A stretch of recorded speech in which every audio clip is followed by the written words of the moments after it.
Bom dia. Bom dia. Bom dia, Arthur. Bom Bom dia, dia. gente.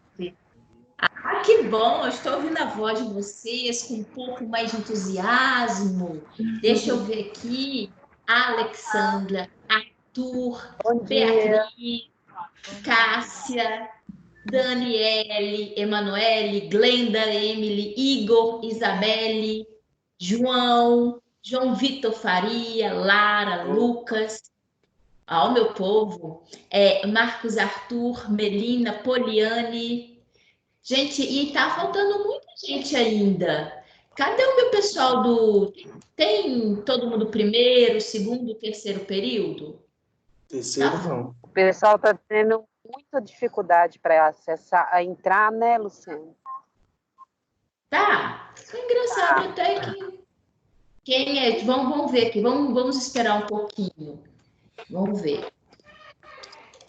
Bom, mas aqui tem aluno de primeiro período, só para mim ter uma noção. Primeiro período, tem. Segundo período, Sim. segundo também tem? Tem. Terceiro Segundo, período. Tem, é nóis. Ou seja, todos em si lembraram, é uma questão mesmo de acessar. Vamos ver, aqui está entrando. Raíra entrou. Deixa eu ver aqui. Tem, agora já tá, o pessoal vai entrando, tá? Vamos só aguardar um pouquinho mais aqui. E vocês, gente, como que vocês estão aí nessa quarentena? trabalhando muito, Luciane.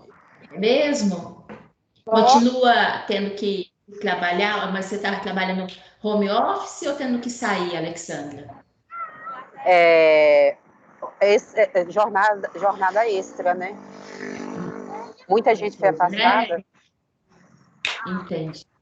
Não é fácil, não, eu sei. É intenso. A gente também que é professor, também está sentindo isso. A gente está trabalhando muito também.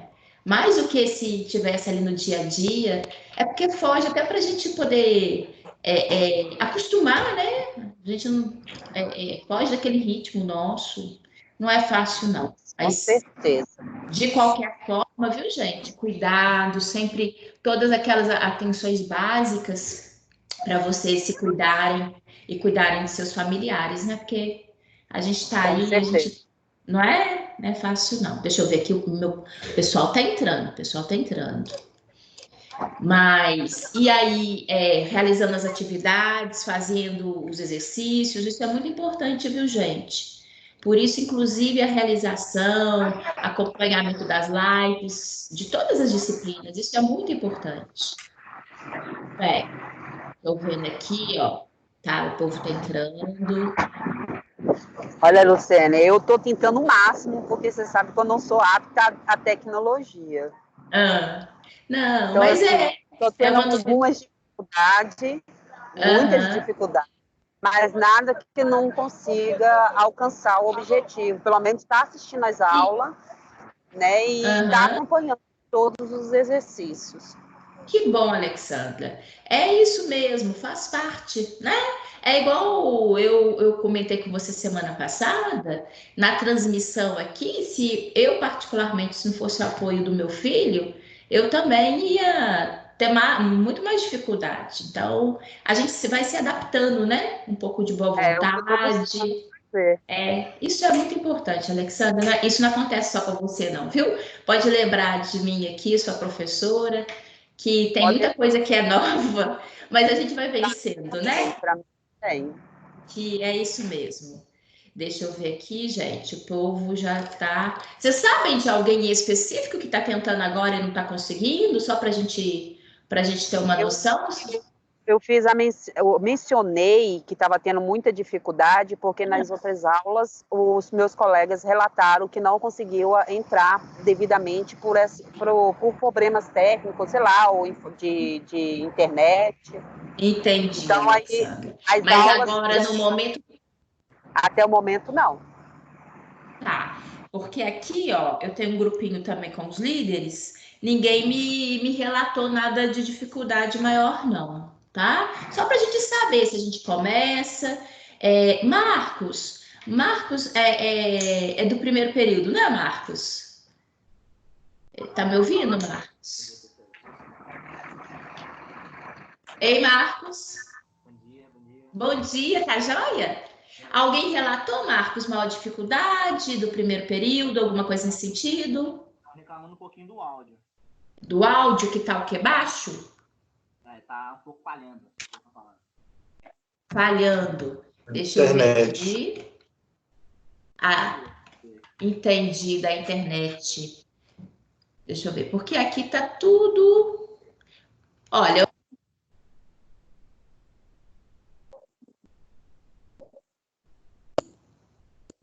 ok, porque aqui, ó, tô olhando, tá tudo certinho, tá? Igual aqui mesmo tem um som aí que eu tô ouvindo direitinho. Então, se adequem aí, às vezes, em termos de uma regiãozinha, né? Que às vezes da casa a internet fica melhor, se puder fazer assim. Bem, alguém do segundo período, gente, que porventura esteja relatando, eu quero só ver com vocês, se aí no particular no grupo de vocês, ou se a gente pode começar. Luciene, Oi, diga, Alessandra. consegue visualizar na sua tela.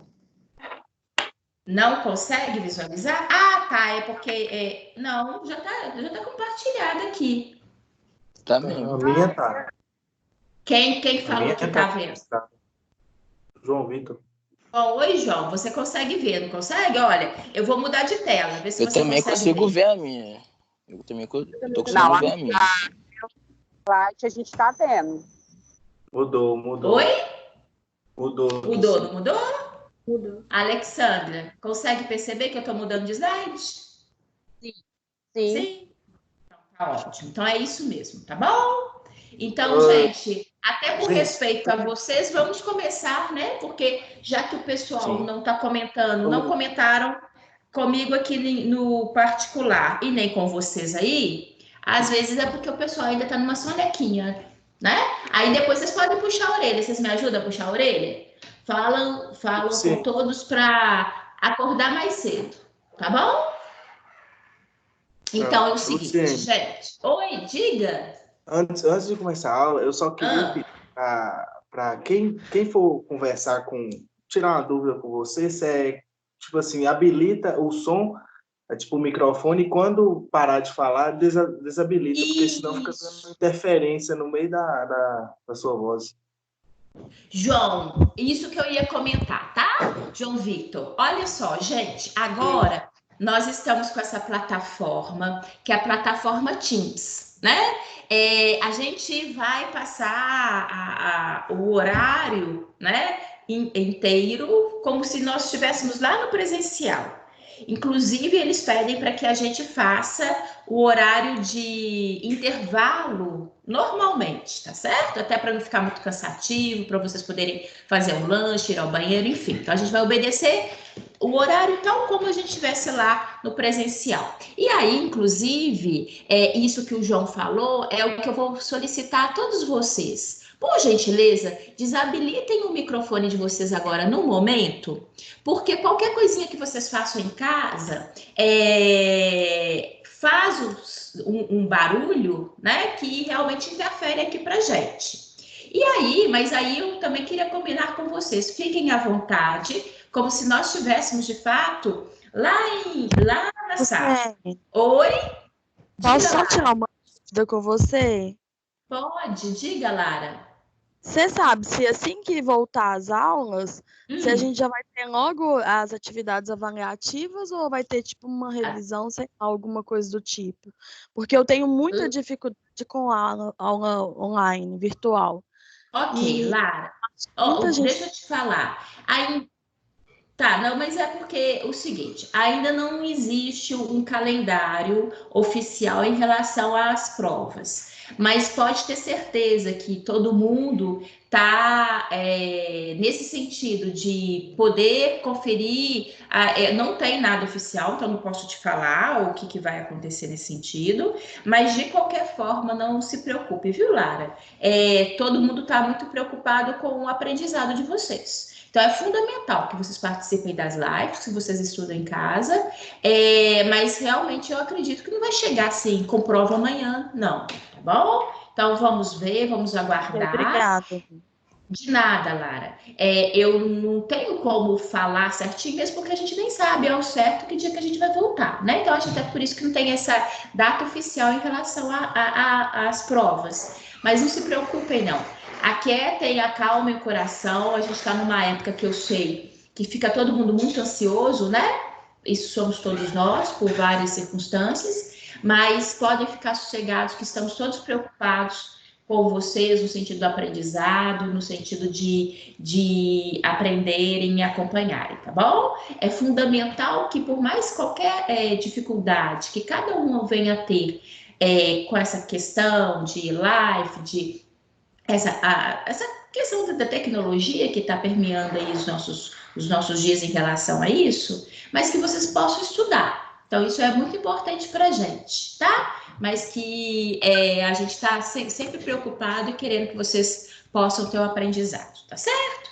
Bem, então vamos dar literalmente início ao nosso conteúdo teórico aqui, tá? Embora isso tudo que a gente está falando aqui, conversar com vocês, é muito importante porque vocês precisam saber que podem contar com a gente, tá? Da mesma forma que eu estou falando com vocês, chama seus colegas, falem para eles realmente acompanharem as aulas, frequentarem as lives. Isso é muito importante, tá bom? Então tá, gente, o seguinte. Então, como eu estava falando, fiquem à vontade para fazer pergunta, tá? E aí, nesse caso, reforçando a questão do que o João falou.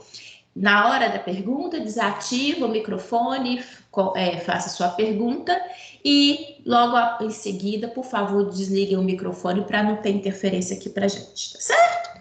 Então, deixa eu só recordá-los. Valeu, Gabriel, pode fazer suas atividades. Olhem só, semana passada nós tratamos sobre as células do sangue, né? Repare que eu falei para vocês a composição do sangue, chamei a atenção que ele tem uma parte aquosa, que é o plasma, uma parte celular, né? Que aí inclusive, eu apresentei a vocês as células do sangue. A gente viu que a grande quantidade de células do sangue deva-se principalmente a quais células? Quem é que recorda aí? Qual que é a célula mais frequente em termos de quantidade na composição do nosso sangue? Podem falar. As hemácias. Isso mesmo, as hemácias, né? Então, nós temos ali nas hemácias as células que são observadas em maior quantidade, né? Isso mesmo. E aí, depois das hemácias, nós temos os glóbulos, que as hemácias também são conhecidas como eritrócitos ou glóbulos vermelhos. Isso. E agora tem os glóbulos brancos. Me ajudem a relembrar. Quais são os glóbulos brancos? Cri. Cadê o quadro que vocês estudaram? Os leucócitos. Leucócitos. Isso, os leucócitos. E me dê exemplos de leucócitos.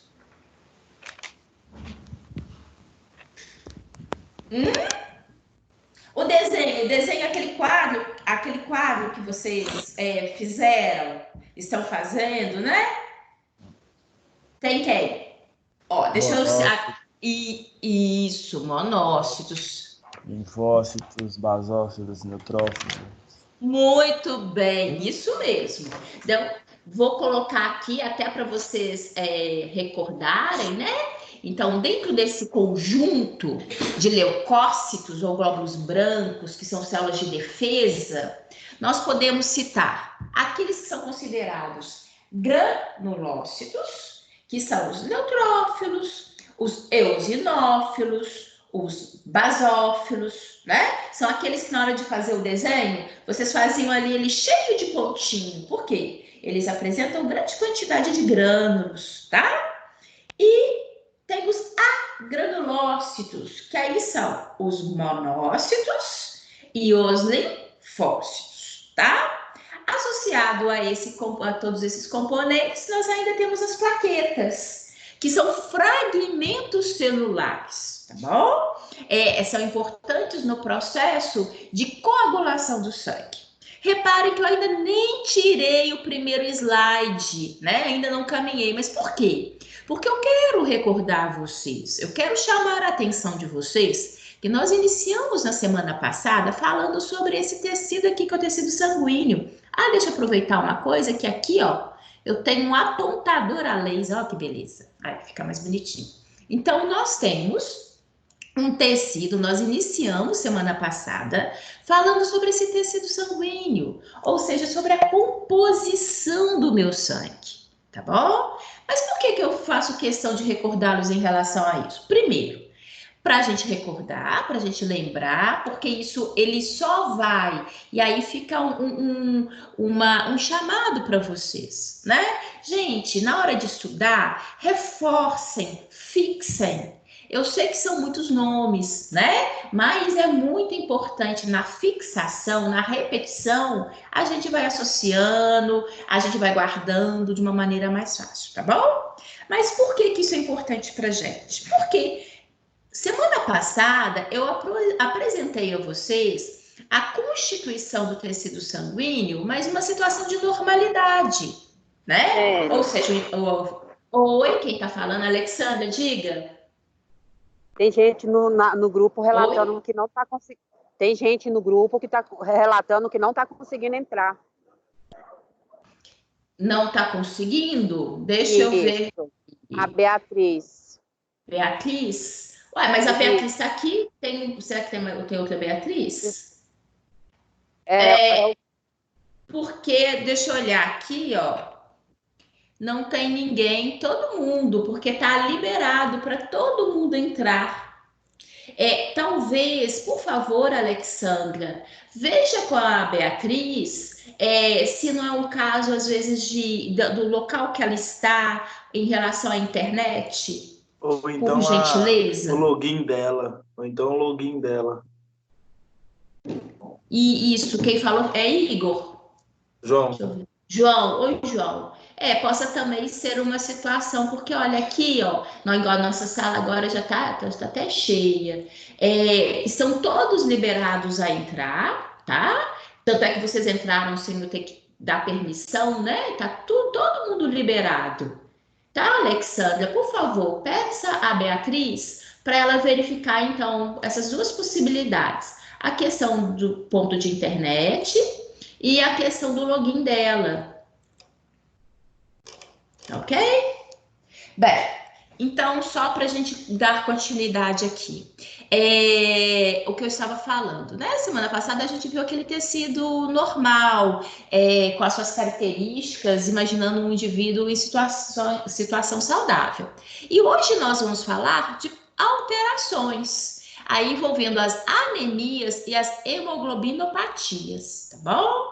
Então, são situações das quais aqui a gente vai pontuar, então é muito importante a gente relembrar aquilo que a gente verificou, porque hoje a gente vai ver que existem possibilidades, né, de alterações e em relação a esse padrão que nós vimos. E é lógico, tudo que acontece no nosso corpo de alteração, a gente percebe que a gente paga um preço com a diminuição da qualidade da nossa saúde, né? Eu acho que a Beatriz entrou, que agora tem a Beatriz Luz. Com a alteração, com a perda de qualidade do nosso dia a dia e, eventualmente, às vezes, situações mais extremas que possam evoluir o indivíduo para um quadro de óbito, tá bom? Então, a partir daí, então, agora para a gente entender o que nós vamos tratar nesse assunto de hoje. Então, olhem só, quando eu falo desses prejuízos, dos distúrbios hematopoéticos, né? Ou seja, prejuízos às minhas células sanguíneas. Onde que, porventura, possam estar associados a esses distúrbios? Nós vamos verificar que essas alterações possam estar desde a formação das hemácias, né? Algumas situações pontuais, eventualmente a gente vai ver que eu possa vir a ter anemia, até por outros prejuízos, a outras doenças iniciais, doenças crônicas que porventura eu possa vir a ter, tá? Interferir diretamente ali na minha saúde das minhas células do sangue, tá bom? Embora eu vou hoje apresentar vocês o que seja anemia, de uma maneira geral, e pontuar a vocês diferentes anemias, tá? Provavelmente vocês já ouviram falar em anemia falciforme, anemia megaloblástica, anemia perniciosa, enfim, há uma série de situações que são as anemias, mas que existem alguns detalhezinhos, né, de especificidade. Então, a gente percebe o seguinte, embora exista essa variabilidade, essa especificidade, por isso que a gente, inclusive, dá anemia disso, anemia daquilo, a gente pontua, nós temos em comum vários sintomas. Então, na hora que eu tenho a minha queixa clínica, imagine eu, Luciene, queixando para vocês, gente, estou muito cansada. Eu estou apática para as minhas atividades, estou com perda do apetite, realizo uma atividade física que eu fazia tranquilamente antes, agora eu chego no final extremamente fatigada. Então, assim, esse meu relato, ele é condizente a uma situação de anemia que, eventualmente, outro paciente também venha ter a mesma manifestação clínica de outro tipo de anemia, diferente da minha, mas ele vem apresentar a mesma queixa clínica. Então, os sintomas são muito semelhantes. E nós vamos ver, na hora de uma suspeita de uma alteração hematopoética, ou seja, uma suspeita de alguma alteração sanguínea, nós teremos também exames diagnósticos que são muito comuns. E a partir do momento que vai se criando a possibilidade, né, de, será que é uma anemia ferropriva? Será que esse indivíduo tem uma anemia que foi hereditária? Enfim, aí, obviamente, que vão se abrindo exames diagnósticos mais específicos, tá bom? Então, isso que é importante a gente destacar. Existe um conjunto, inclusive até uma característica de similaridade, né? E que com passo a passo, com uma análise mais criteriosa, que a gente vai abrindo frente e destacando e chegando, às vezes, à possibilidade de um diagnóstico mais específico, tá bom? Bem, até coloco para vocês justamente essa classificação pelo que levou esse quadro de anemia, né? Então, eu posso vir a ter uma alteração medular por alguma alteração na produção de hemoglobina, inclusive eu vou mostrar situações aqui para vocês hoje, alguma alteração ali na síntese do DNA, alguma alteração, falta de eritropoetina, só para chamar a atenção, né? Na hora que a gente fala de eritropoetina, ele é produzido pelos nossos rins, né? E ele é estimulador da produção de eritrócitos. Então, qualquer alteração dele, logicamente, possa vir a interferir diretamente no meu processo de formação do sangue, tá?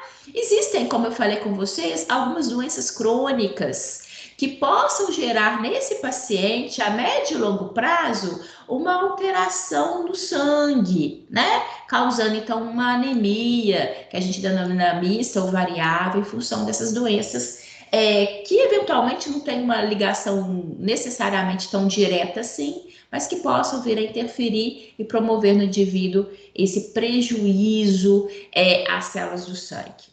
Possa haver também hemorragias, né? Qualquer um de nós estamos susceptíveis a ter perda de sangue, a ter um acidente, a eventualmente até mesmo, na hora que a gente fala hemorragia, hemorragias, perdas sanguíneas que vão ocorrendo às vezes aos poucos, né? No nosso dia a dia. E que por diversos fatores, como eu vou apresentar a vocês adiante, que às vezes eu nem percebo, mas que possa me gerar uma anemia periférica, né?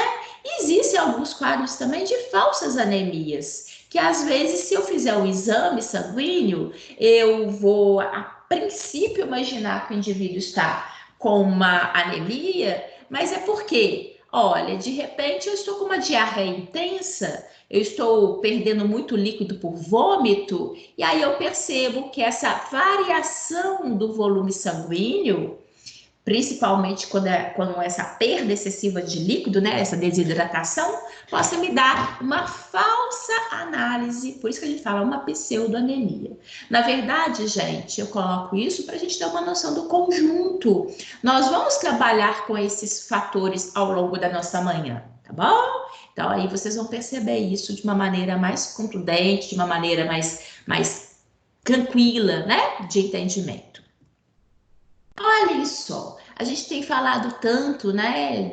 A gente precisa, inclusive é isso que justifica o fato de estarmos nesse momento, cada um em nossas casas, né? Mas é muito importante a gente sempre trabalhar o que é problema de saúde pública, né? O que realmente possa afligir a saúde da nossa população. Porque o que afeta você, afeta a mim também. Tá? E é tida pela Organização Mundial de Saúde que a anemia é um problema de saúde pública. E isso não só a nível Brasil, mas isso a nível mundial, tá? Por que é um problema de saúde pública? Não, professora, mas eu me recordo, eu já tive diagnóstico de anemia, mas eu tratei, hoje não tenho nada. Ok, que bom, isso é uma realidade. Uma vez detectada e tratada, grande parte dos processos de anemia, eles são contidos, né? A gente consegue regularizar essa situação. Só que grande parte da nossa população, gente, não tem, às vezes, o direito ao diagnóstico, né? Nós vamos ver alguns quadros de anemia, eles ocorrem muito em função de prejuízos à nossa alimentação. Olha, é só a gente olhar um pouquinho adiante, né? Vamos falar aqui no nosso país, como a gente tem carência. Então, isso é uma situação que afeta, sim, é um problema de saúde pública, tá? Que atua sobre a qualidade das pessoas. E para vocês terem uma ideia, cerca de 1/3 de nossa população mundial apresenta anemia, tá? E isso interfere, porque, como eu falei com vocês, na hora que eu citei um pouquinho dos sintomas, que são semelhantes, leva o indivíduo a cansaço, a fadiga, até mesmo a prejuízo na capacidade dele de trabalho, tá? Então, é uma situação a ser levada em consideração, a ser pontuada e tratada com seriedade, tá bom? Bem, eu vou apresentar aqui a vocês alguns termos de alterações das nossas hemácias que elas são tidas, elas vão ser faladas por nós ao longo da nossa manhã, porque um indivíduo anêmico, na hora que eu faço um esfregaço de sangue, o que é esfregaço de sangue? Imagina a gente agora com uma lancetazinha, tá? Furando a pontinha do seu dedo. Imagina a gente colhendo aquela gotinha de sangue numa lâmina de sangue, tá? Coloquei aquela pontinha de sangue ali. E a gente vem com uma outra lâminazinha de sangue e esfrega. Então, por isso que a gente fala esfregaço sanguíneo, né? Porque eu vou escorrer aquele sangue ali por aquela lâmina, espero secar, aí eu jogo um corante e vou levar em observação. Então, na hora que eu faço isso, eu observo, né? Tenho a capacidade de observar as células do meu sangue, obviamente, sob microscopia, né?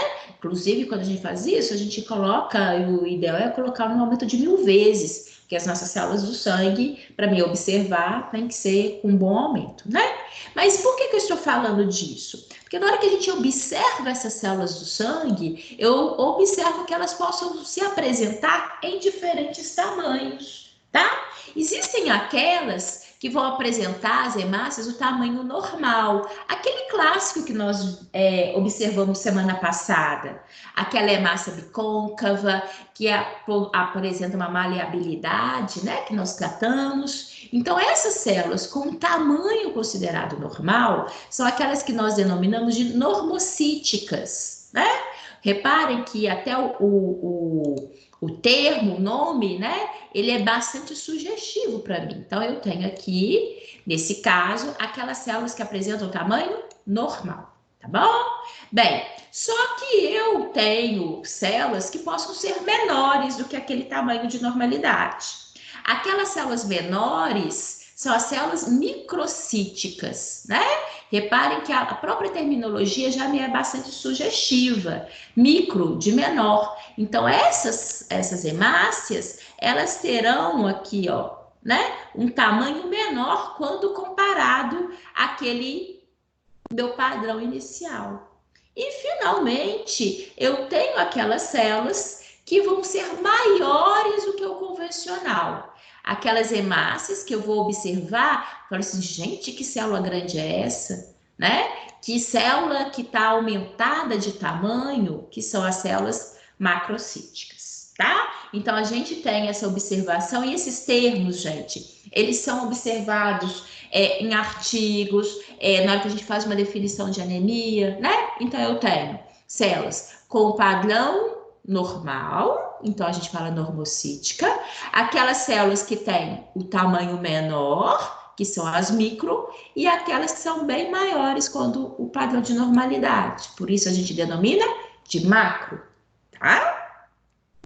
Bem, aqui, ó, são 3 imagens que são 3 imagens desses fregaços de sangue que eu falei com vocês, né? Então, olhem, eu tenho aqui a observação das hemácias e aqui aparece para mim um leucócito. Quem que lembra? Quem que é aquela célula? Qual que é o leucócito que apresenta um núcleo grande, ocupando quase todo o espaço do citoplasma? Alguém recorda do nome desse leucócito? Linfócito. Isso mesmo. Quem falou? Glenda. Isso, Glenda. Isso mesmo, um linfócito, tá? O linfócito que ele vai ter um núcleo que ocupa quase todo o espaço do citoplasma, tá? Bem, por que a gente está pontuando esse linfócito nesse momento? Porque existe também um padrão na literatura para a gente, poxa, como que eu vou considerar se uma célula está no seu tamanho normal ou se ela está maior ou menor? Qual que é o meu parâmetro de comparação? Eles falam que as nossas hemácias saudáveis, elas têm, em média, 2/3 do tamanho de um leucócito, particularmente do linfócito, tá? Então, ela vai ser o quê? Um pouquinho menor, 1/3 aproximadamente menor do que um linfócito, tá?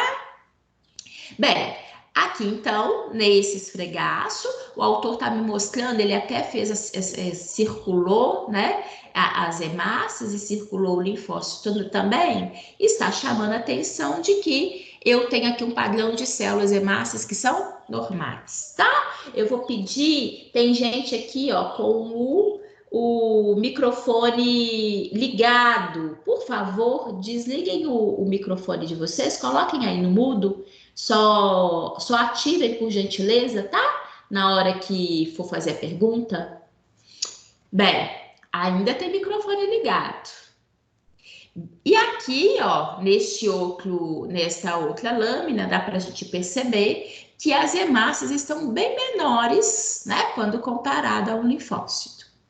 Nesse caso, elas estão com tamanho, olha, muito semelhante ao próprio linfócito. Isso significa que elas são maiores do que o convencional. Então, são hemácias macrocíticas. Uma coisa para acalmar os corações. Eu não vou colocar nenhuma imagem e pedir para você me falar se ela está maior, menor, se é macro ou microcítica, tá? O que é importante a gente aqui observar, e por isso que eu estou apresentando a vocês, é porque vocês vão ouvir essas terminologias.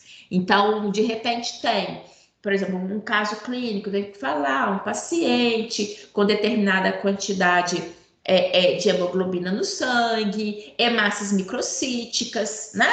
Então, para você não ficar ali sem saber, o que significa esse termo, por que ele está me falando isso, tá? Mas eu não vou pedir para você me falar se ela é macro, normo ou micro, não, tá bom? Podem ficar sossegados em relação a isso.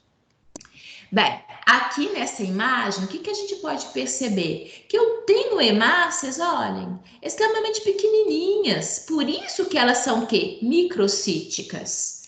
E além disso, eu acho que também dá para vocês perceberem que nós conseguimos aqui, em termos de observação, olha como que elas estão um pouco coradas. Olha a diferença, vamos comparar.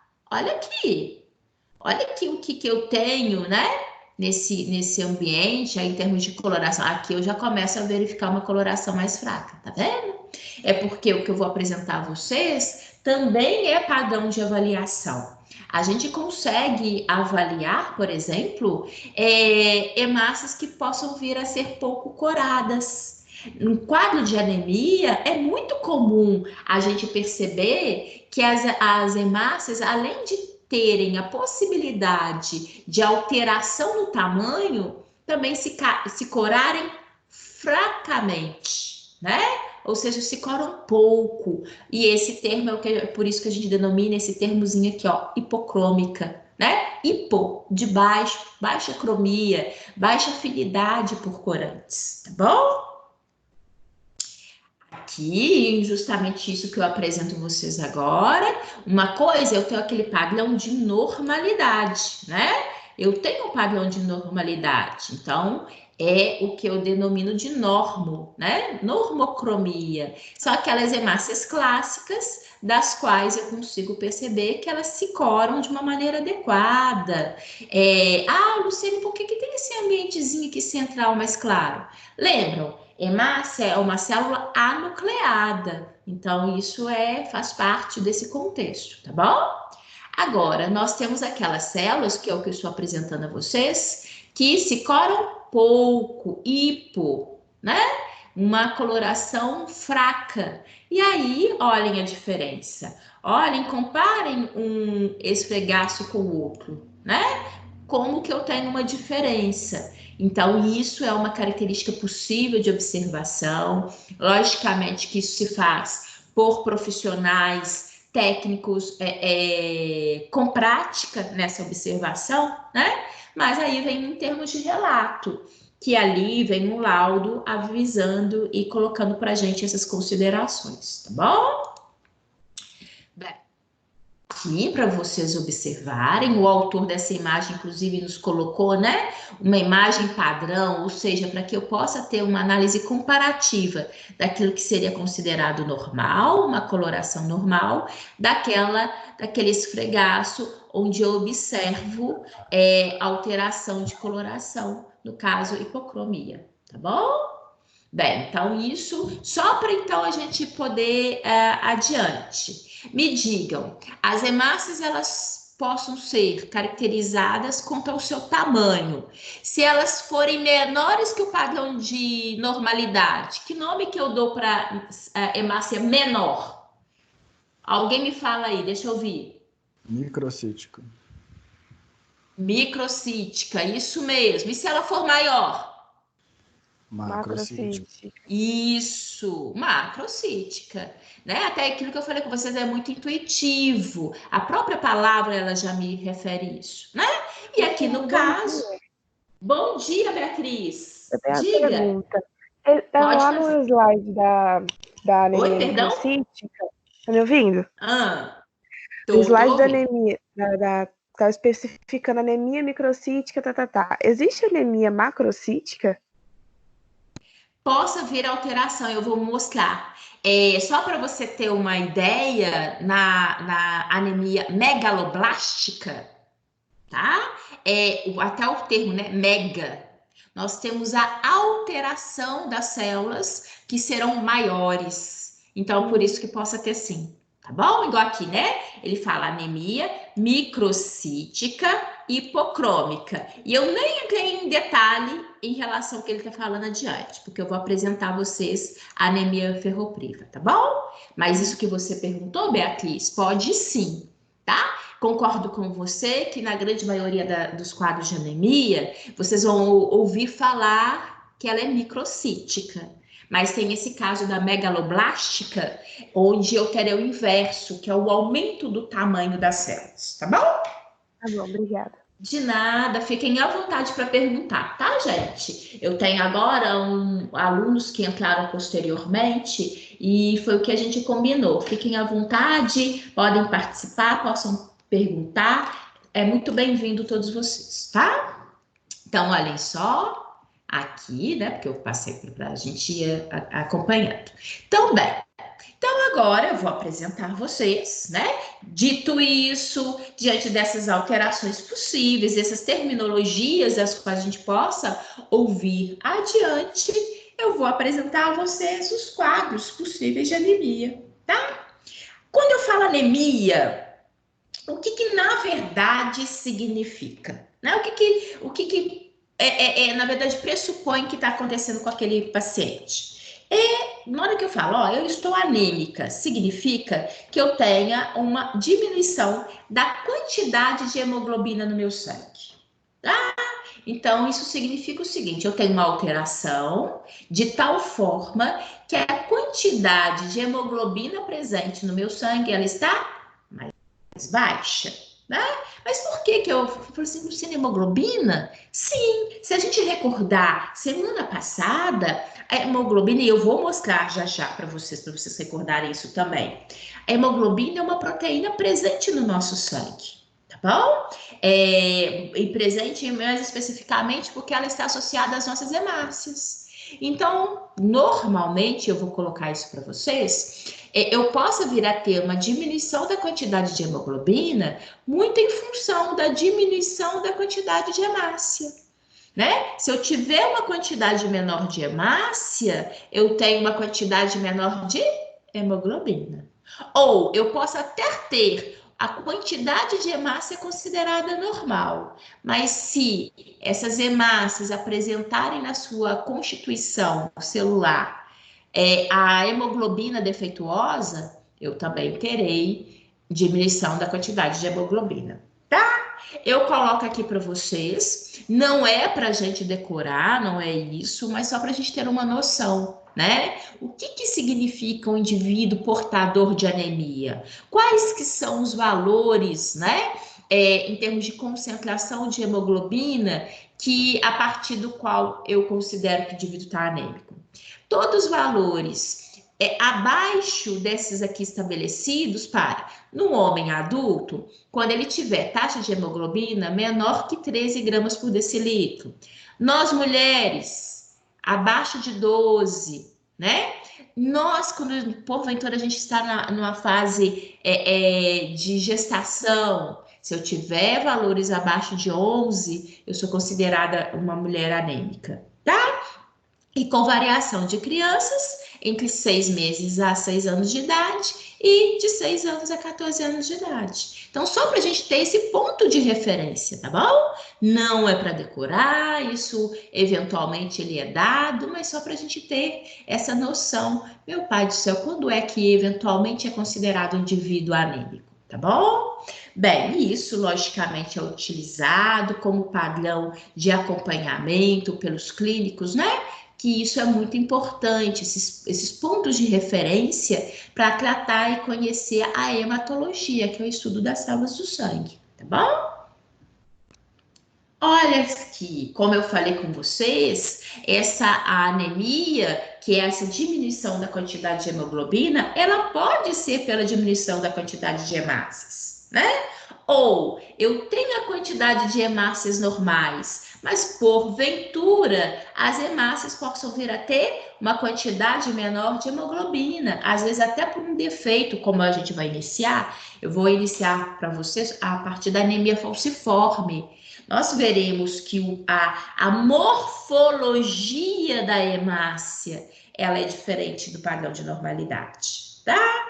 Nos quadros de anemia, o que nós observamos? As células, né, particularmente as hemácias, elas vão se corar mal, tá bom? E aqui eu venho lembrar vocês aquilo que eu falei semana passada, aquilo que eu fiz questão de recordá-los no iniciozinho da nossa aula de hoje. Na hora que eu falo hemácia, glóbulo vermelho ou eritrócito, eu estou falando única e exclusivamente dessa célulazinha daqui, tá? Significa a mesma coisa, a mesma célula, tá? Isso é muito importante, gente. E eu peço muito a vocês isso, tá? Que é fixação, que é estudo, isso é fundamental para a gente, tá? Olha, eu falei com vocês que eu ia recordá-los em relação à hemoglobina, tá? Olhem, essa estrutura daqui eu até gosto, porque quando a gente apresenta isso pela primeira vez para o aluno, e vocês vão estudar isso de uma maneira mais detalhada adiante, inclusive em outra disciplina, que parece que é uma bagunça, não parece? Olha esse desenho, ele é todo tortuoso, ele é todo cheio de vai e vem, e aí parece que esse vai e vem aqui foi aleatório, né? Não é, não. Essa estrutura é uma estrutura proteica, e esse vai e vem aqui, ele é todo coordenado, tá? E essa estrutura proteica, gente, que é o que nós denominamos de hemoglobina, ela está presente nas nossas hemácias, né? E o que tem de importante nela para a gente? Eu tenho certeza que todos vocês, aliás, a gente ouve isso desde a época do colégio, né? Ah, qual que é a função das nossas hemácias? Transportar oxigênio, né? Isso sim, a gente sabe, básico. Mas como que as nossas hemácias transportam o oxigênio? E aí é que eu estou apresentando vocês aqui, olha. Percebam, nesse desenho, o que o autor colocou para gente? Já tem esse pontozinho aqui, que ele colocou o oxigênio, que já está associado. O que tem aqui atrás desse oxigênio é uma estrutura igualzinha a essa, que inclusive ele está falando que esse oxigênio vai vir e associar essa estrutura. E fez outras duas, olha, eu tenho aqui, que a gente fala de M, né? Essa estrutura M é onde está associado ferro, tá? E aqui tem uma quarta, olha, então eu tenho, ó, 1, 2, 3, 4. Uma molécula de hemoglobina, que é esse conjunto, ele apresenta 4 porções M. E por que isso é importante? Porque cada uma dessas porções M vai transportar uma molécula de oxigênio. E é assim que a nossa hemácia consegue transportar oxigênio, tá? Bem, por que eu estou apresentando isso? Porque na hora que eu falo de anemia, significa diminuição da quantidade de hemoglobina no sangue. E é justamente isso que é importante vocês conseguirem enxergar. Por que a anemia possa ser tão prejudicial à minha saúde? Porque eu estou perdendo em transporte de oxigênio, que é outro fator que eu tenho certeza que todos vocês, meus alunos, já ouviram e sabem da importância disso na hora que a gente fala aí em termos de saúde, né? Todas as nossas células precisam de nutrientes e oxigênio. Então, se eu perco possibilidade de transporte de oxigênio, vai ter falta em algum ponto do meu corpo, tá bom? Bem, quando eu tenho anemia, isso possa ser observado até na estrutura corporal, o meu corpo consegue me falar isso. Logicamente que quando eu vou ao clínico, né, com uma queixa clínica, eu deveria ser de fato bem analisado por eles. Aquela anamnese, quando eu chego, aí eu falo que eu tenho, aí ele pede para mim assentar, aí faz uma avaliação da pressão arterial, verifica, aí eles olham, né, a região da mucosa ocular. Por que eles olham a minha região da mucosa ocular? Bem, olhem, reparem aqui, em todas essas 4 imagens, eu tenho diferentes graus de indivíduos que vão apresentar anemia. Por que eu sei disso? Olhem como a mucosa desses indivíduos, olha aqui, olha como que ela está clara. Indivíduo anêmico, gente, ele vai apresentar uma alteração na coloração da mucosa dele. Ela vai ficar esbranquiçada, né? Quanto mais clara, gente, maior o nível de anemia do indivíduo. Então, logicamente, eu fui ao médico, estou ali com minha queixa clínica, ele vai me avaliar. Não é só porque ele olhou a minha mucosa, vai falar assim, você está anêmica e vai fazer isso. Não. Ele vai imaginar, olha, Estou achando que você está anêmica, nós vamos fazer um exame de sangue, um hemograma, para poder atestar isso, né?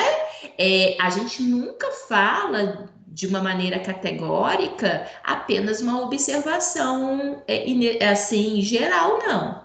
Ela é importante porque ela vai me chamar a atenção, ela vai me dar possibilidade. E eu fecho um diagnóstico através de exames laboratoriais, tá bom?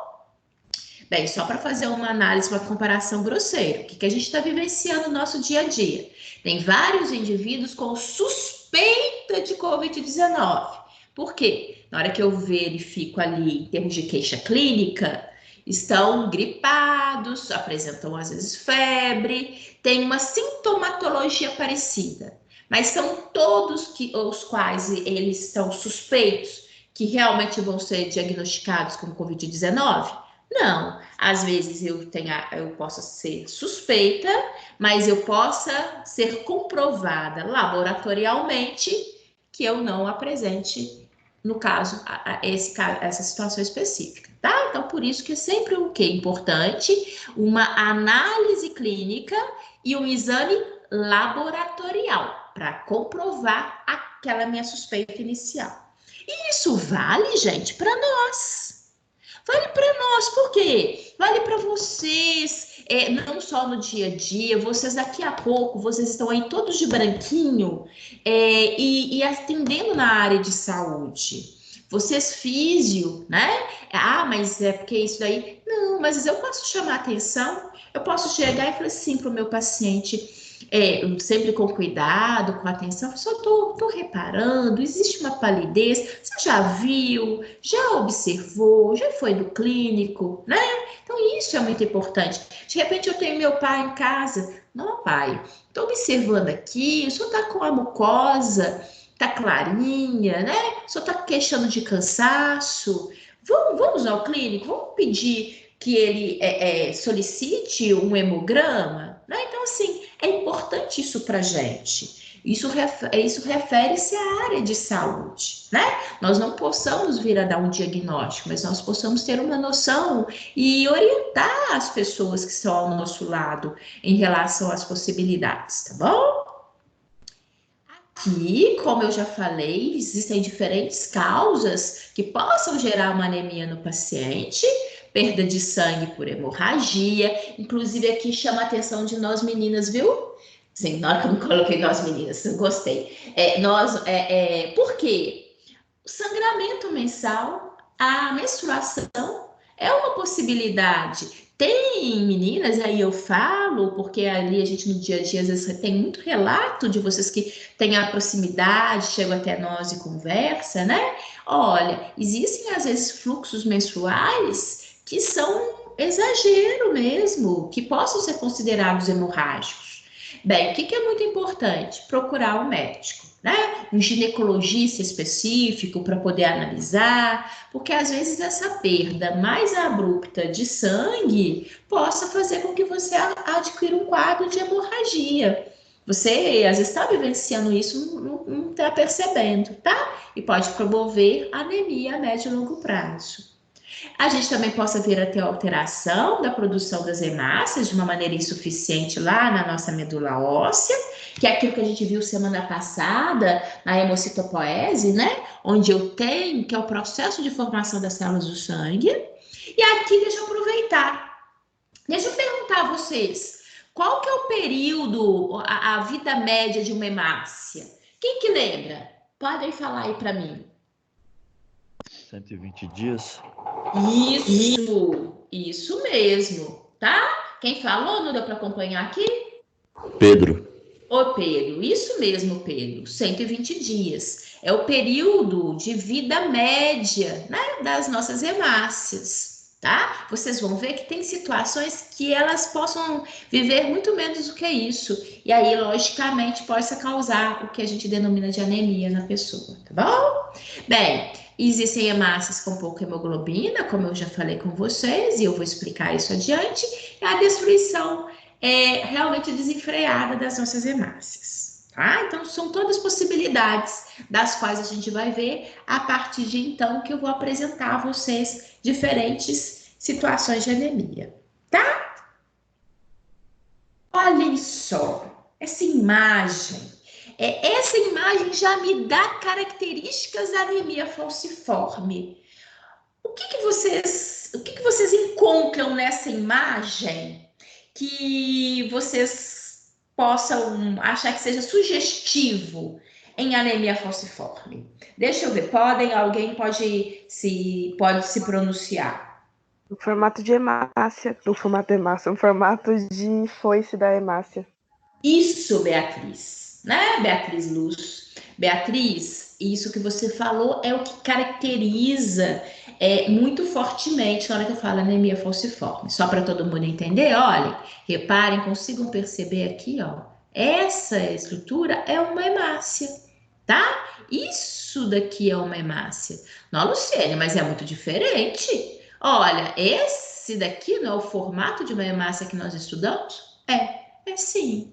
Mas indivíduos que vão apresentar anemia falciforme, inclusive esse termo, né, falciforme, vem de foice, que é essa alteração no formato da hemácia, tá bom? Então eu vou apresentar aqui a vocês. Acredito alguns de vocês às vezes até já tenham estudado. A anemia falciforme, ela tem uma característica associada à hereditariedade, né? Eu sei que tem alunos aí que já verificaram isso e vocês vão recordar, e a grande parte aí vocês vão ver. Estudar adiante em maiores detalhes essa característica de hereditariedade da anemia falciforme, viu? Que é muito interessante. Eu sempre falo com os meus alunos, tudo aquilo que é hereditário, né? Eu ganhei.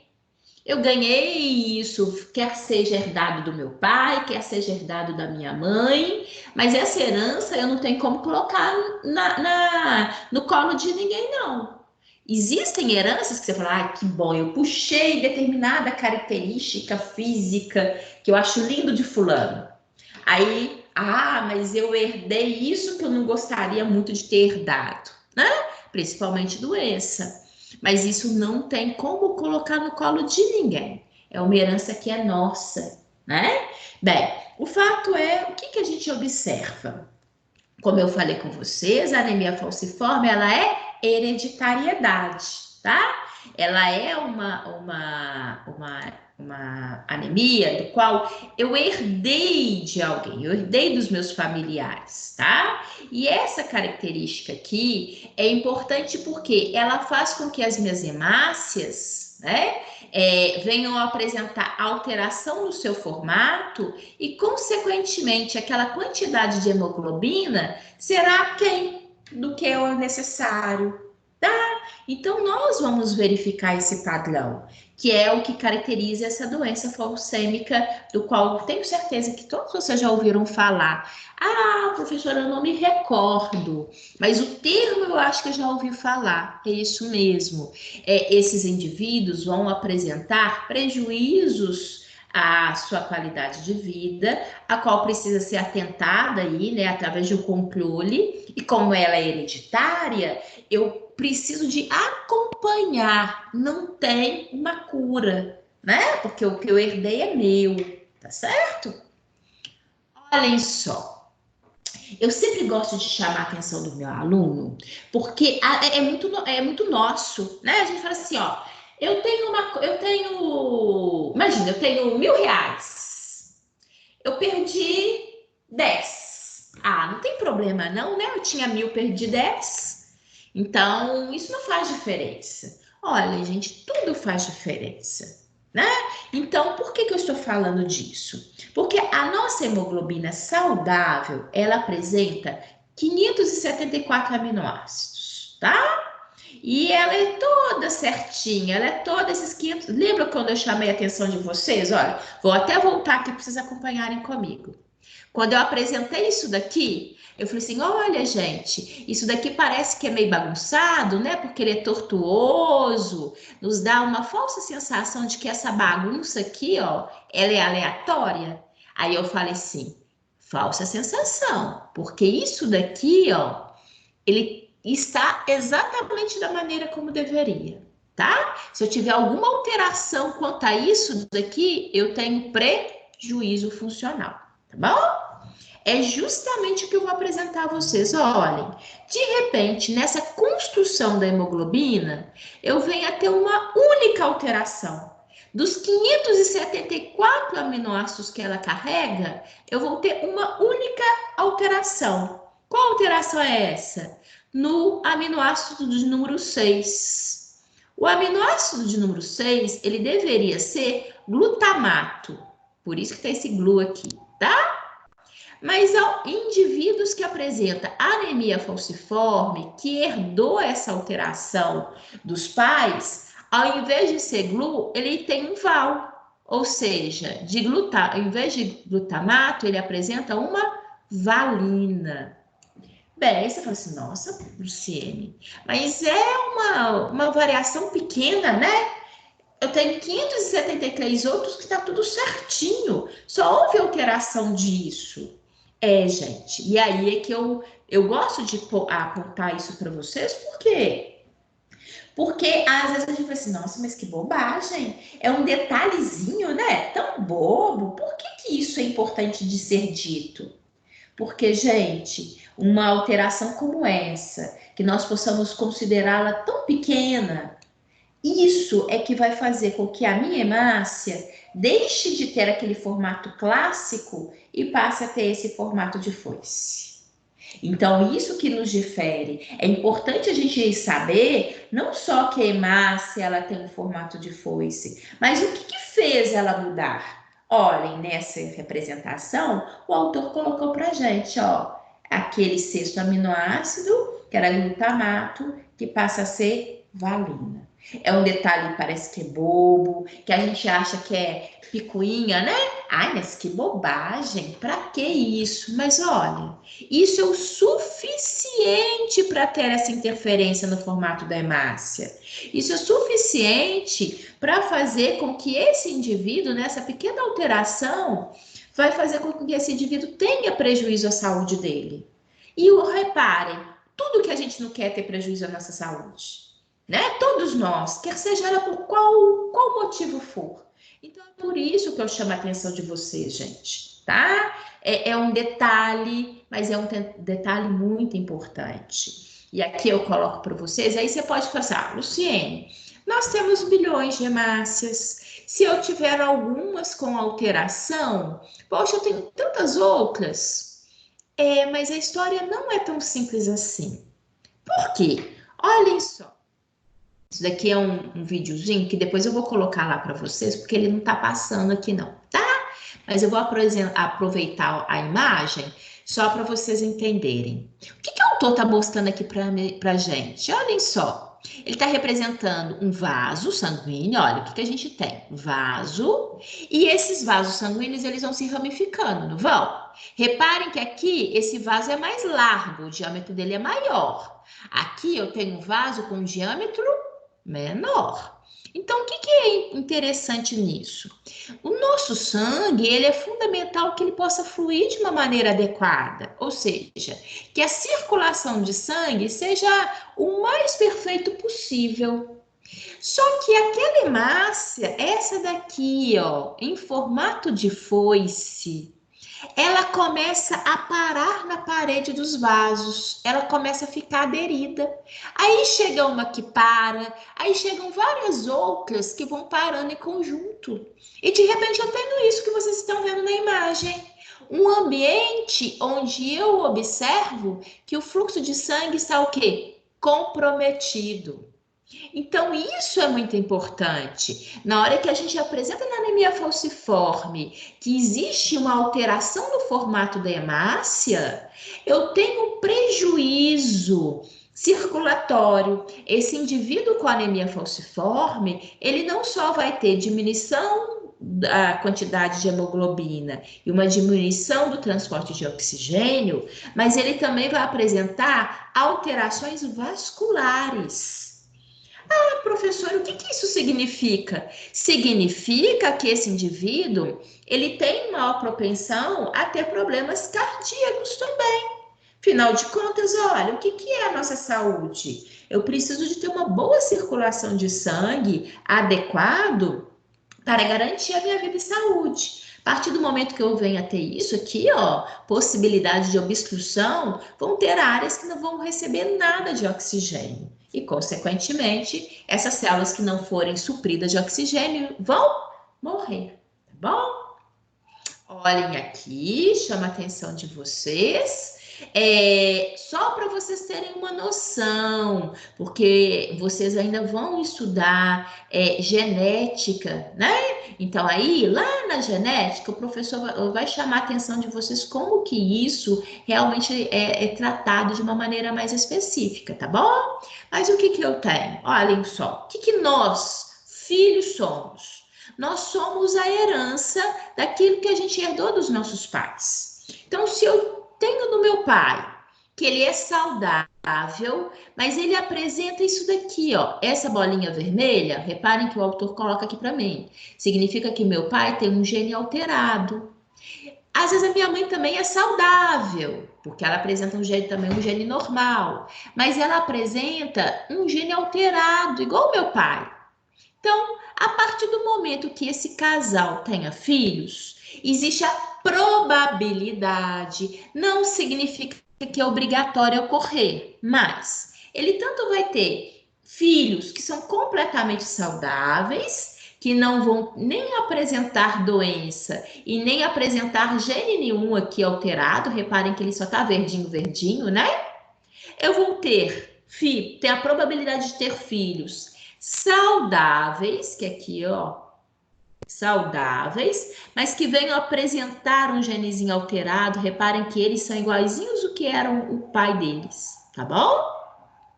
Por isso que a gente fala que eles apresentam traço falciforme. E esse casal também tem a probabilidade de ter filhos que venham apresentar a doença, a anemia falciforme.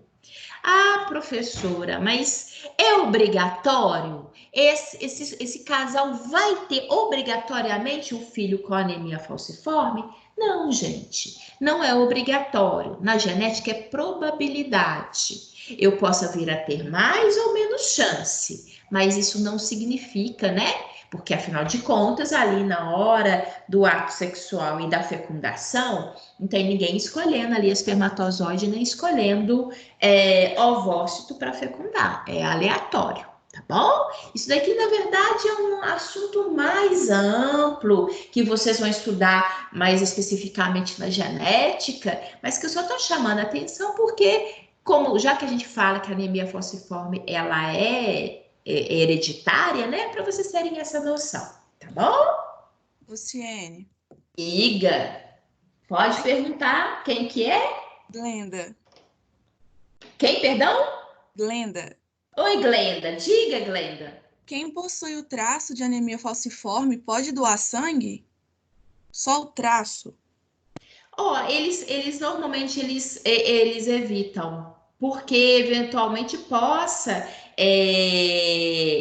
às vezes promover alguma interferência ali no sangue do indivíduo. Só chamando a atenção, tá, Glenda? Que, por exemplo, no meu sangue, a característica do traço falciforme não é através do meu sangue que a pessoa vai adquirir anemia falciforme.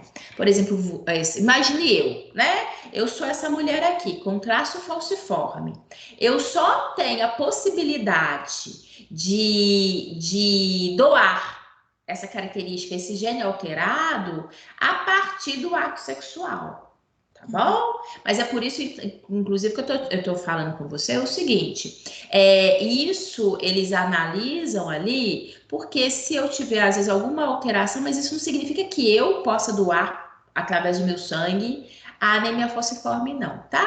Mas é porque, às vezes, eles sempre verificam, esse indivíduo já, às vezes, tem alguma alteração que possa, às vezes, na hora de doar, desencadear uma reação no organismo dele. Então, por isso que eles analisam o conjunto de informações que esse paciente vai passar para eles, tá bom? Não mas você não vai, por exemplo, eu vou receber o seu sangue, você tem um traço, Não significa que eu vou adquirir anemia falciforme por isso, não.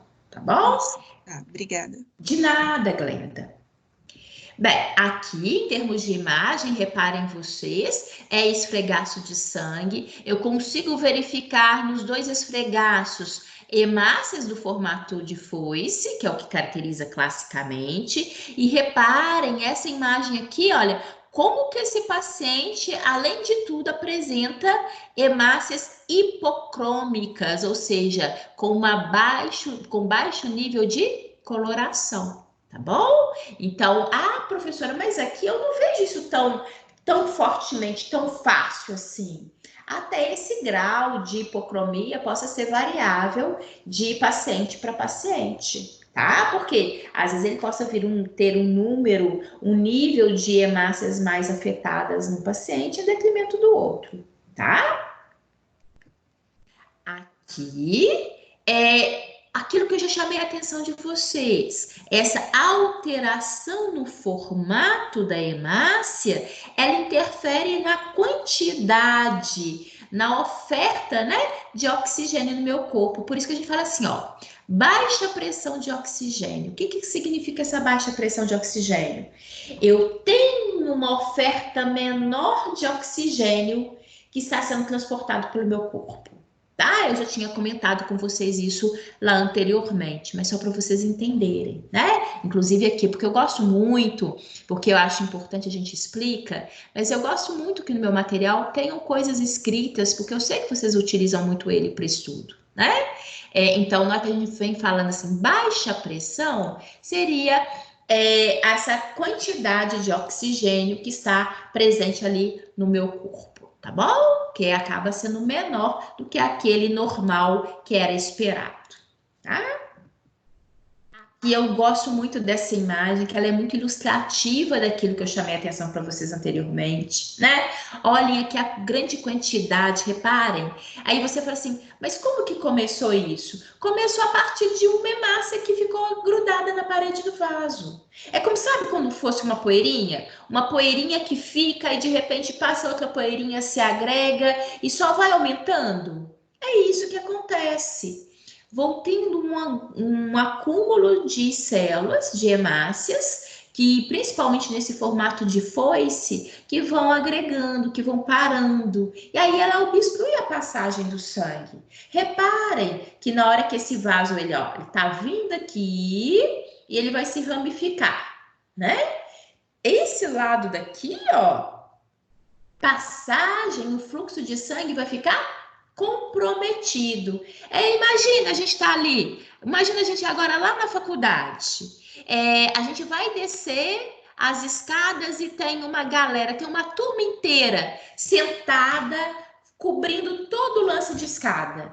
A gente não vai ter dificuldade para passar, né? Não vai obstruir uma passagem? Eu até sei, a gente vai passar, né? Mas a gente vai ter dificuldade. Aqui, no caso específico, você pode até imaginar isso também. O sangue vai forçar, ele pode até passar, mas não é saudável imaginar que tem uma pressão de fluxo de sangue tão grande que vai forçar aqui a passagem. Eu posso, inclusive, correr o risco de quê? Rompimento de vaso, tá bom?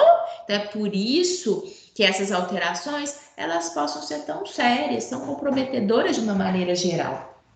Bem, o que esse indivíduo possa acontecer ali para a gente, né? E essa interferência, ela possa promover problemas cardiovasculares, inclusive essa situação de taquicardia que eu estou mencionando aqui, tá? Que é clássico, ou seja, essa alteração vascular vai interferir ali no fluxo de sangue e na característica circulatória, tá?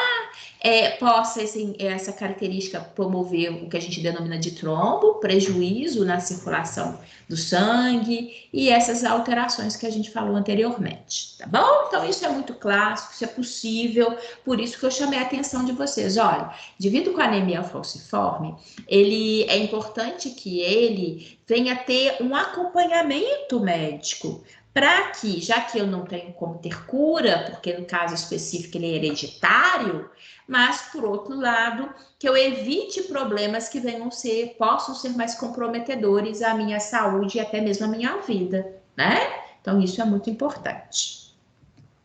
Aqui, esse indivíduo ele é mais propício a ter processos infecciosos, né? Não significa que necessariamente ele vai ter, mas ele é mais susceptível. Ele lembra quando eu chamei a atenção da possibilidade, deixa eu voltar aqui para vocês enxergarem, ele possa até forçar, mas na hora que ele força, eu corro o risco até mesmo de rompimento de vaso, né? Olhem, é por isso que esse indivíduo, ele também possa ter como complicação da anemia acidentes vasculares, né? Não só cerebral, mas encefálico de uma maneira geral. Toda a região, todo acidente vascular, não só cérebro, a gente fala tanto da região do encéfalo como um todo, pela importância desse ambiente, né? Mas acidentes vasculares pelo meu corpo.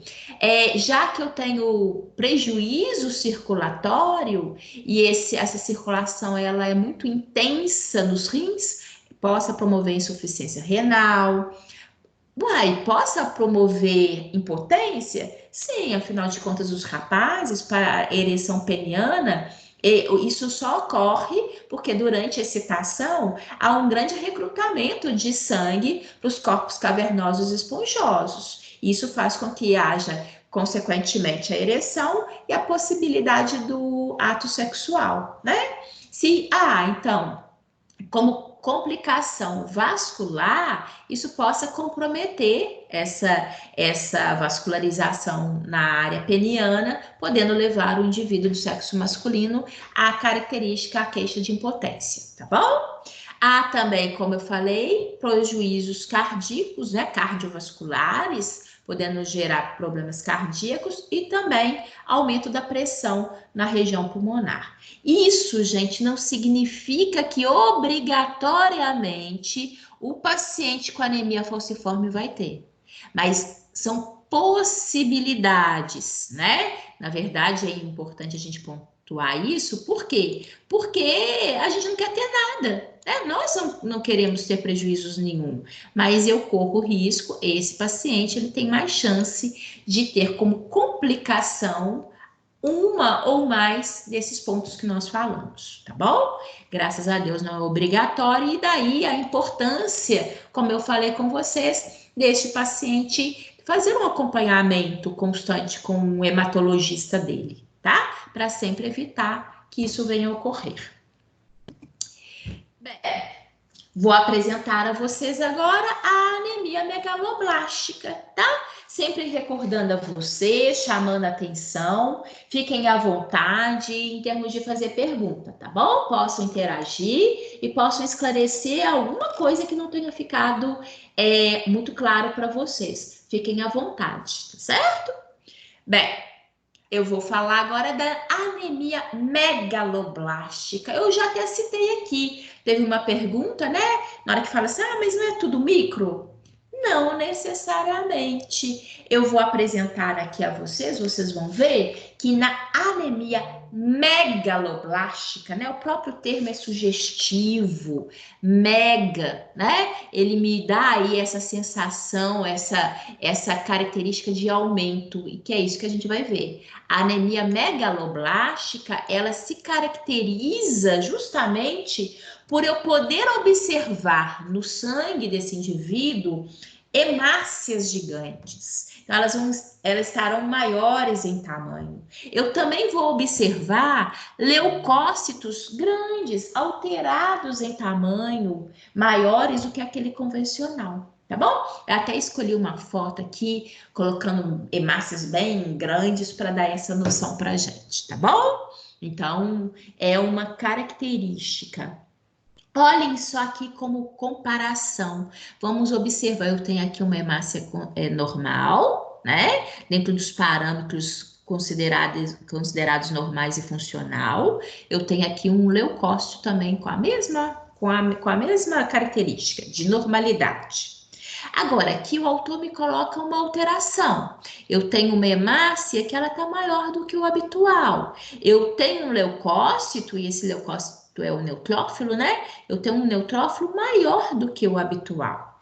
E não só ele está maior em tamanho, como ele também possa vir a apresentar uma quantidade maior de segmentos internos do que aquele habitual. Por isso que a gente denomina de hipersegmentado, tá bom? Vão ter imagens adiante que vai aparecer isso, não só em desenho, mas de esfregaços sanguíneos, muito claro para vocês, tá bom?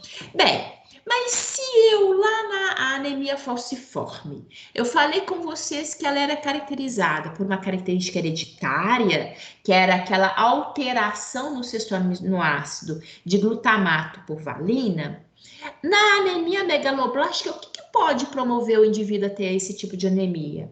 Nós vamos ver que o grande detalhe está na deficiência de vitamina, tá? Qual vitamina? A vitamina B12 e também a vitamina B9, também conhecida como ácido fólico, que talvez você já ter ouvido falar. Tá bom?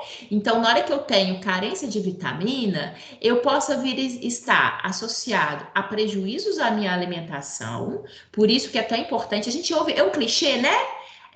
A alimentação saudável, que é importante para a nossa saúde, mas por quê? Porque ela interfere, inclusive, na saúde do meu sangue, a ter células saudáveis, né? E funcionais, que é o que a gente precisa. Tá bom?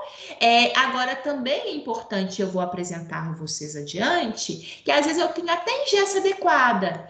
Às vezes, se eu for recordar ali no meu dia a dia, eu falo assim, gente, mas eu como direitinho, eu como tudo isso que é importante, por que eu tô com esse quadro de anemia? Às vezes eu vou perceber que, embora eu tenha ingesta adequada, eu possa ter uma má absorção dessa vitamina pelo meu organismo, tá bom? Então, eu vou explicar isso para vocês. Bem, olhem só, reparem quais alimentos são importantes para que eu venha a ter essas vitaminas de uma maneira adequada no meu organismo. Bem, chama a atenção que a vitamina B12, ela é encontrada de uma maneira exclusiva em alimentos de origem animal. Então, se você é vegetariano, se você é vegano e não consome esses alimentos de uma maneira geral, ok, nós temos, né, são as nossas escolhas, tudo bem. Mas eu só te oriento a procurar um nutricionista para que ele possa te fazer uma prescrição em termos de suplementos, né, específicos de vitamina B12, para que o seu organismo não venha sofrer com essa baixa de elementos, né, que venham gerar em nós essa vitamina B12, porque ela é muito importante para a saúde das nossas células do sangue e para o nosso sistema nervoso central, tá bom? Então, a partir do momento que eu tenha essa restrição na minha alimentação, é meu direito de escolha, mas, por favor, não imaginem que isso possa ficar simplesmente a partir daí. Eu preciso ter orientação, tá? Então, procurem profissionais para orientá-los de uma maneira adequada quanto a isso, tá bom? Já a vitamina B9 ou ácido fólico, como eu falei com vocês, ela está presente também em alimentos de origem animal, inclusive carne de fígado é muito clássica, tá? E frutas e verduras, além também de cereais. Então, ele está ali presente numa gama bem grande, né, de alimentos, dos quais a gente tem esse suplemento de ácido fólico, tá bom? Logicamente, eu faço a ingesta ali adequada, mas às vezes eu ainda tenho uma suspeita de anemia, né? Como eu falei com vocês, as queixas clínicas são muito comuns. Eu posso observar esse indivíduo clinicamente, ele tem uma mucosa clarinha, mas tudo eu só vou confirmar através de exames laboratoriais. E aí, quando eu faço, né? Inclusive na observação do esfregaço sanguíneo, olhem só nessa imagem. Isso aqui é uma foto. Olha o tamanho desse leucócito. Inclusive, olha ele comparado a um linfócito. Aqui que bonitinho, olha como que essa célula é bonita. Eu acho ela linda, eu acho que ela é fácil de ser identificada, né? Esse aqui é um neutrófilo. tá?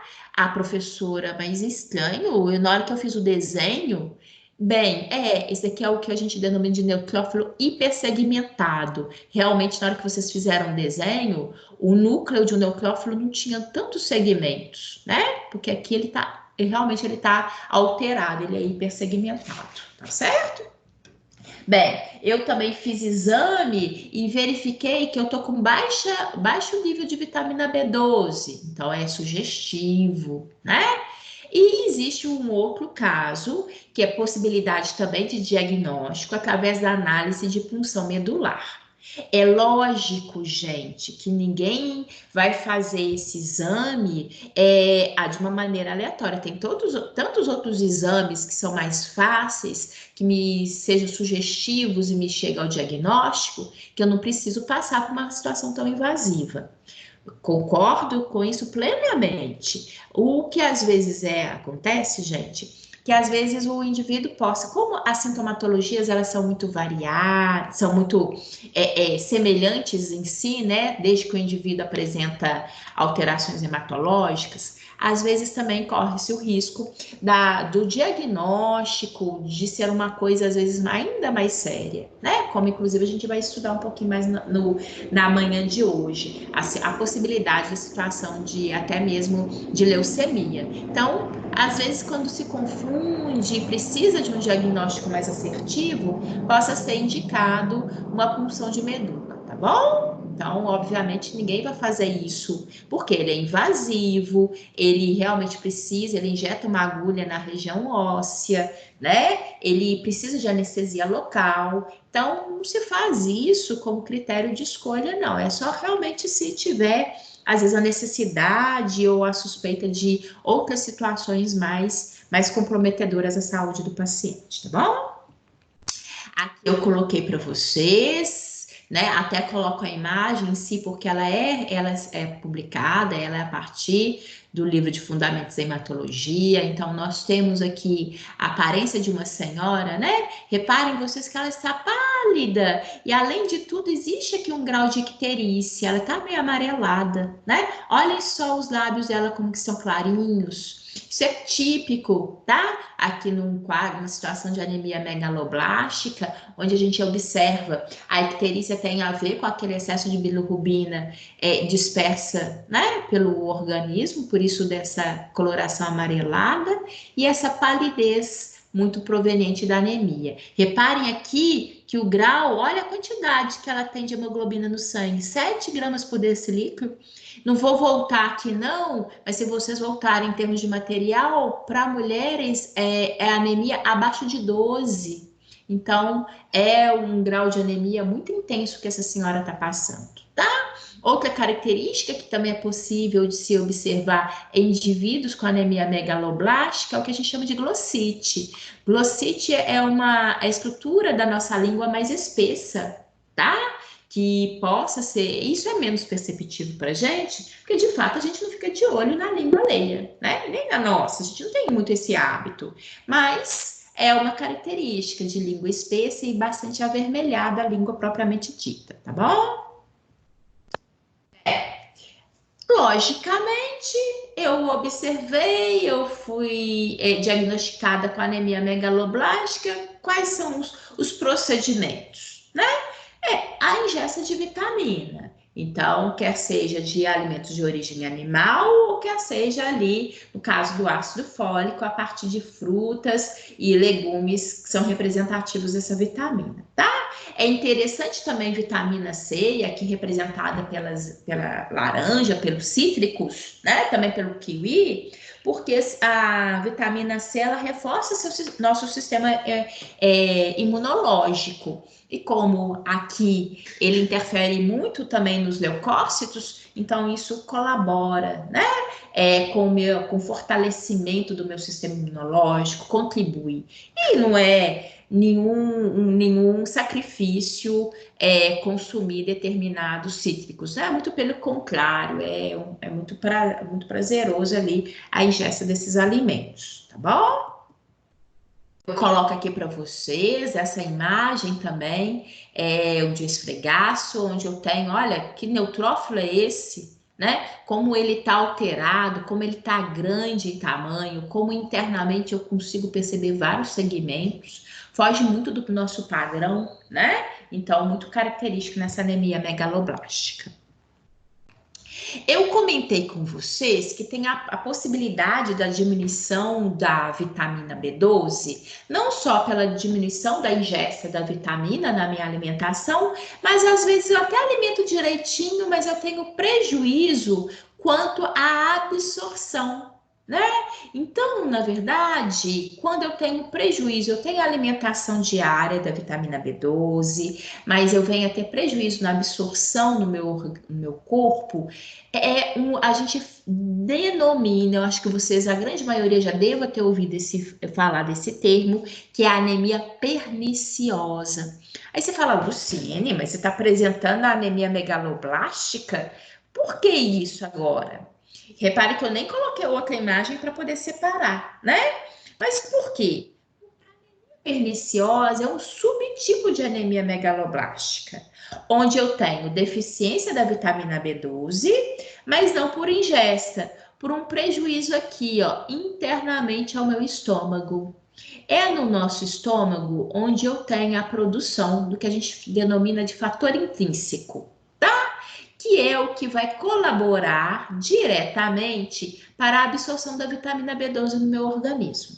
Vocês vão estudar mais adiante no sistema digestório que no intestino delgado, que é onde está aqui representado, olha, é um ambiente onde eu tenho a absorção de nutrientes. Então, tudo que a gente alimenta, tudo aquilo de vitamina, todas as vitaminas, todo o contexto energético, tudo que vai ser aproveitado pelo meu organismo vai ser absorvido aqui, ó, no intestino delgado. Então, aquele fator intrínseco que foi produzido pelo estômago é liberado. Reparem, olha a comunicação do estômago com o meu intestino. Aqui já inicia-se o intestino delgado. Aí ele passa aqui por trás, né? Vem. E agora a gente tem aqui a presença dele, tá bom? Então, isso é liberado e vai atuar no intestino delgado. E eles conseguem entender, conseguiram identificar de uma maneira mais específica, que é na porção final do intestino delgado, onde eu tenho a absorção da vitamina B12. Então, aqui eu tenho células que apresentam essas vilosidades intestinais e que vão aproveitar a vitamina B12 para o meu organismo. Então, a partir do momento que eu tenho algum prejuízo nesse processo, eu vou desencadear anemia, que é o que a gente denomina anemia perniciosa, tá? Eu faço questão de apresentá-la a vocês, porque talvez alguns de vocês possam já ter ouvido falar, ou ter tido alguém na família, né? Ah, tem anemia? Tem, é uma anemia perniciosa. Então, só para a gente entender, tá? O que vem a ser isso. É muito importante, porque aqui a gente apresenta aquelas anemias que são mais clássicas da nossa população. Então, a gente não possa negligenciar algum termo, tá bom? Embora todas, né, de uma maneira geral, dão como consequências semelhantes ao meu organismo, tá certo? Bem, agora eu vou apresentar a vocês a anemia ferropriva. Só para a gente entender, a falciforme era pela alteração do formato da minha célula, formato de foice. A megaloblástica, que eu acabei de apresentar, a minha hemácia e os meus leucócitos, eles são aumentados de tamanho, é muito proveniente da deficiência de vitamina, como nós citamos a vitamina B12 e a vitamina B9. A anemia perniciosa, que é esse slide anterior que eu mostrei a vocês, é um tipo de anemia megaloblástica, ou seja, eu tenho deficiência de vitamina, sim, mas ela ocorre em função do quê? Fatores próprios do meu organismo, né? Não tem a ver com a minha alimentação, mas tem a ver com a minha capacidade de aproveitar essa vitamina pelo meu organismo. Agora eu vou apresentar a vocês a anemia ferropriva, que é um tipo de anemia mais comum. Acredito que é o que vocês mais têm ouvido falar de uma maneira geral, tá? aí no dia a dia, porque inclusive é o tipo de anemia muito comum nas nossas crianças, tá bom? Eu vou apresentar a ferropriva e provavelmente vai dar aí com o nosso intervalo. Aguenta só um tempinho que eu vou apresentar a vocês a anemia ferropriva e a gente já vai para o intervalo, tá bom? Então, olhem só. Aqui, em termos dessa imagem, eu não tenho maiores características para que vocês pudessem identificar a ferropriva, não. Por quê? Como o próprio nome já sugere, é privação de ferro, tá? O que eu tenho a privação de ferro? Muito pela ingesta. Deficiência da ingesta ou deficiência na absorção do meu organismo pela ingesta do ferro. O ferro está muito presente ali nessa alimentação saudável, presente em feijão, presente em leguminosas, nas folhas verdes, né? Alimentos de origem animal. Então, é muito importante para a gente ter uma ingesta adequada desses alimentos. Às vezes eu posso passar ao longo da minha vida em momentos em que eu tenho uma necessidade maior de ferro, tá? Nas crianças, aquele momento de crescimento, a oferta de ferro ela precisa ser maior para atender à demanda. As mulheres, durante o processo gestacional, afinal de contas, tem tantas alterações nesse momento e não é diferente, né, em relação à necessidade de ferro. E principalmente nós mulheres, quando temos aqueles fluxos menstruais muito intensos, tá? Eu chamo a atenção, nem todas necessariamente apresentam isso, mas é um momento, às vezes, de maior necessidade de ferro, tá bom? E chamando a atenção para vocês, e por que que esse ferro é tão importante? Eu vou aqui só para lembrar vocês, olhem, eu sei que é muito, mas só para vocês enxergarem, olha aqui. Olha, vocês lembram que eu falei que essa porção M, ela é vinculada a ferro? Então, eu tenho aqui, ó, ferro, eu tenho aqui ferro, eu tenho aqui ferro e eu tenho aqui ferro. Então, se eu tiver privação de ferro na minha alimentação, acaba gerando privação de ferro associada à minha hemoglobina, dificultando, interferindo no transporte de oxigênio, tá bom? Eu fiz questão de voltar justamente para vocês enxergarem, recordarem isso que eu falei anteriormente, tá bom? Deixa eu ver aqui, ó.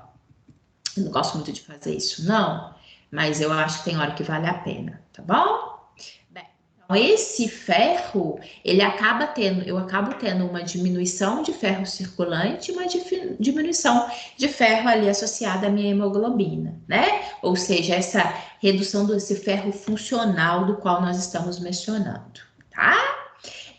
Como eu falei com vocês, a anemia ferropriva, ela é o tipo de anemia mais comum nas nossas crianças. Isso é muito severo, gente, principalmente se a gente imaginar crianças abaixo de 1 ano de idade, onde ele está em pleno desenvolvimento, inclusive do sistema nervoso central.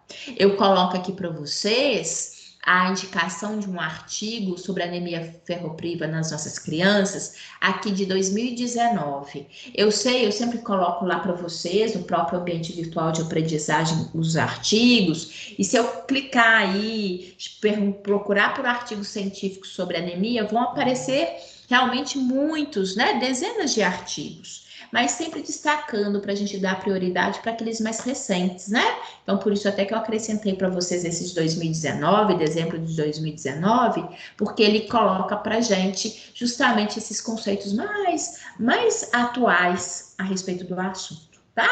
Então, chamando a atenção às nossas crianças, principalmente menores de 1 ano de idade, que realmente são mais susceptíveis, às vezes, a terem prejuízos diante desse quadro anêmico, porque ela possa ter diminuição do desenvolvimento físico e intelectual, né?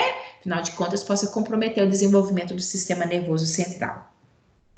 A anemia, ela possa vir a ser não só prejuízo na alimentação, como no caso da absorção, e está relacionada a algumas situações pontuais. Aqui, ó, hemorragia devido à parasitose. O que está aqui nesse desenho colocando para gente, não sei se vocês se recordam, lá da época do colégio, por exemplo, existem algumas verminoses, né? que aqui no caso, lembram a famosa lombriga? Tá? Ascaris lumbricoides, onde às vezes eu posso vir a ter dezenas, centenas deles no meu trato digestório. Isso pode promover pequenas hemorragias, eu nem perceber isso necessariamente, além também deles utilizarem, né, dos nutrientes que a gente alimenta, eles acabam utilizando para si, aí fazendo falta para o organismo do hospedeiro. A situação de hemorroida, porque também pode promover pequenos pontos de hemorragia, tá? E isso possa prejudicar e a quantidade de ferro no meu organismo. Aqui é o que a gente denomina de epistaxis, que são esses sangramentos nasais. Logicamente, acredito que todos nós já tenhamos tido episódios de sangramento nasal, mas a gente sabe que tem pessoas que têm isso de uma maneira muito frequente, tá? Além de ulcerações gástricas, ou seja, ulcerações que possam ocorrer no nosso estômago e que possa prejudicar ao bom aproveitamento de ferro pelo nosso organismo, tá? E, olha, vê se vocês conhecem alguém que seja cansado, fatigado, né? Até aí eu acho que tem muita gente, né? Mas, olhem, indivíduos que também vão apresentar problemas cardiovasculares, inclusive com taquicardia, tá? Indivíduos que vão apresentar uma sudorese muito intensa e, principalmente, apatia, até mesmo perda do apetite, tá bom? Perda de a atuação para o dia a dia, para todas as coisas e também quanto ao apetite. É bom que na hora que a gente fala disso, aí a gente consegue se tirar, às vezes, dentro desse quadro, né? Ah, professora, eu tô cansada demais. Ah, professora, eu tô desanimada. Mas aí na hora que a gente fala em perda de apetite, em taquicardia, não, isso eu realmente não apresento, não, né? Então, porque cansaço a gente pode vir a ter por várias situações. Apatia para algumas atividades, nem todo mundo gosta de tudo, né? Aí seria uma apatia seletiva, né? Aquela preguicinha básica, né? Mas aqui, na hora que a gente vê o conjunto da obra, a gente pensa, ser apático para tudo, até para coisas que você gostava de fazer, então aí começa a acender uma luzinha vermelha e a necessidade de avaliar o que está acontecendo, tá bom? Aqui, como eu já falei com vocês, nós precisamos de comprovar laboratorialmente. Às vezes, o exame clínico é sugestivo, mas aí eu preciso de comprovar no hemograma, onde eu vou perceber a alteração das células, né, que tendem a ser menores em tamanho, coloridas mais fracamente, baixa taxa de hemoglobina, né, e grande quantidade, inclusive, de reticulócitos, são as hemácias mais jovens, que é muito característico nesse processo também, tá bom? Aqui, também sugestivo, talvez alguns de vocês já tenham tomado sulfato ferroso, né, para fortalecer a quantidade de ferro no nosso organismo, a alimentação, através da alimentação saudável, que a gente já falou, a vitamina C, pelos princípios que eu já expliquei anteriormente, o sistema imunológico, que acaba sendo fortificado, e às vezes até mesmo a necessidade de ferro injetável, tá? Mas isso só precisa ser diante de prescrição médica, tá bom? E só uma coisinha, erradicar a causa. O que significa isso? Olha, de repente eu tenho uma anemia ferropriva porque eu tenho uma parasitemia. Eu tenho que, primeiro, cuidar dessa parasitose para depois também tratar a anemia. Não adianta eu manter essa situação. Eu tenho hemorroida, eu tenho perda de sangue pontual. Não, eu trato hemorroida e eventualmente ali também associado a suplementos de vitamina, né, de ferro e uma alimentação saudável, tá bom? Então, isso quando a gente fala aqui desse erradicar a causa, tem a ver com esse conceito, tá bom? Só para ficar bem claro e todo mundo entender. Gente, como eu falei com vocês, eles nos pediram para poder fazer o intervalo naquele momento que seria o nosso intervalo convencional presencial, tá bom? Então, vamos voltar às 9h30. Aproveita para tomar um cafezinho aí, ir ao banheiro. Já já a gente volta, tá bom? Beijão para vocês. Até daqui a pouco.